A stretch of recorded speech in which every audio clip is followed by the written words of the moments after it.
স্মৃতি আজকের এই ক্রিকেট টুর্নামেন্টের যারা ফাইনালে দুই টিম, একজন জয়ী হয়েছেন, আরেকজন জয়ী হতে পারেনি। আমি দুই টিমকেই করতালির মাধ্যমে আমি অভিনন্দন জানাই।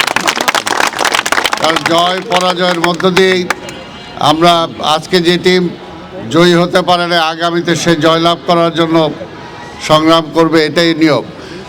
আর আজকের বেলিম যে কথাটা বলেছে, আমি বলতে চাই যে আসলে আমি এইভাবেই ঢাকায় যে আজকে পায়োনিয়ার লিগ হয়, এই পায়োনিয়ার লিগ আমি প্রতিষ্ঠা করেছি। এই ঢাকা মহানগরীতে 80টা টিম ফুটবল নিয়ে ঢাকার প্রত্যন্ত অঞ্চলে বিভিন্ন জায়গায় খেলাধুলা করে তারপরে আজকের এই ফুটবল এই জায়গায় এসেছে। আজকে অনেকেই ফুটবল খেলোয়াড় যারা আছেন এই এলাকায়, যে সাব্বির ছিল মোহামেডানে, এই এলাকায় থাকে। তারপর আমাদের কানন আছে, অনেক আছে যেগুলো আমার হাতের প্লেয়ার, সেই পায়োনিয়ার থেকে যারা খেলতে খেলতে আজকে জাতীয় পর্যায়ে এসেছে। তা আমি বিশ্বাস করি যে আজকের এইখানের এই টুর্নামেন্টে যারা অংশগ্রহণ করেছে, এখানে জাভেদ বেলিম আছে, ক্রিকেটে অন্তত এখান থেকে যদি তোমরা বাছাই করে দুই একজন ছেলেকে নিয়ে যেতে পারো, তারা হয়তো ভবিষ্যতে জাতীয় দলে খেলতে পারবে, এরকম অবস্থা হয়তো ক্রিয়েট হবে। আর সবচেয়ে বড় যেটা বলেছে যে এটা একটা চাঙ্গা করতে হবে এলাকায় এলাকায়, মহল্লায় মহল্লায়।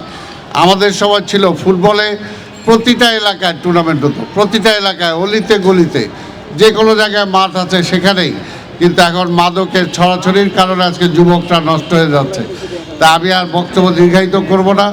আজকে চেতনায় বাংলাদেশের যে সভাপতি, আমার সন্তান ইঞ্জিনিয়ার ফয়সাল সালাম, সেও এই লাইনে এগিয়ে এসেছে। আমি উত্তর তার জন্য দোয়া করি, আল্লাহ যাতে তার মনের মধ্যে এই সমস্ত ভালো কাজ করার জন্য চিন্তা চেতনা নিয়ে আসে, সেটার জন্য আমি দোয়া করি। ভবিষ্যতে সে প্রতিটা ক্ষেত্রে আপনাদের পাশে থাকবে, ভালো কাজে থাকবে, এটাই আমি আশা করি। এবং চেতনা বাংলাদেশ আস্তে আস্তে হাঁটি হাঁটি পা করে আমি বিশ্বাস করি সারা ঢাকা মহানগরীতে বিভিন্ন সাংস্কৃতিক কর্মকাণ্ড, ক্রিয়া কর্মকাণ্ড সাথে সম্পৃক্ত হবে। জনগণের কল্যাণে যে সমস্ত কাজ, সেগুলোয় জড়িত হবে। এবং এর মধ্যে দিয়েই আমি বিশ্বাস করি যে আগামীতে তরুণ একটা নেতৃত্ব সারা বাংলাদেশে ইঞ্জিনিয়ার ফয়সালের নেতৃত্বে গড়ে উঠবে, সেটাই আমি অন্তত দেখে যেতে চাই। আমি আপনাদের সবাইকে ধন্যবাদ জানাই। হাসান সহ যারা আজকের, শিহাব সহ যারা এই টুর্নামেন্ট আয়োজন করেছে, যারা জড়িত ছিল, এবং এখানে যারা আসছে, আমাদের ফুটবল ফেডারেশনের ডাইরেক্টর, সেও বলছে যে আমি তারা বলছি যে এখানে একটা ফুটবল কি করা যায়। তাই বিশ্বাস করি চেতনা বাংলাদেশ এই যে ফুটবল টুর্নামেন্টের ব্যবস্থা করে, সব দায়িত্ব আমি আশা করি সে নিয়ে এটা আপনাদেরকে সহযোগিতা করবে, এটা বিশ্বাস করি। এবং চেতনা বাংলাদেশের সভাপতি ইঞ্জিনিয়ার ফয়সাল সালাম তো থাকবেই, আর সে থাকলে তো আমাকে থাকতেই হবে। সেই কারণে আমি বলবো যে আমরা সবাই মিলে আজকে, আমি আরও খুশি হয়েছি যে আমারই কলেজ, কেন্দ্রীয় কলেজ, যেটা আমি সভাপতি, সেই কলেজ আজকে জয়লাভ করেছে।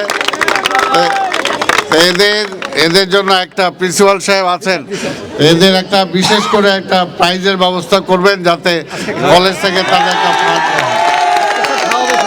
তবে আরেকটা ফয়সাল ইনস্টিটিউট, সেটাও আমার কলেজ, যেহেতু আমি এই এলাকার প্রতিনিধি, সেটাও আমার কলেজ। সেই কলেজেরও প্রিন্সিপালের সাথে আলোচনা করব আমি, তাদের জন্য যাতে একটা ভালো খাওয়ার ব্যবস্থা করা হয়। যাই হোক, আমি সবাইকে ধন্যবাদ জানিয়ে আজকে এই ধরনের একটি সফল আয়োজনের জন্য আবার সবাইকে ধন্যবাদ দিয়ে আমার বক্তব্য শেষ করছি। খোদা হাফেজ, বাংলাদেশ।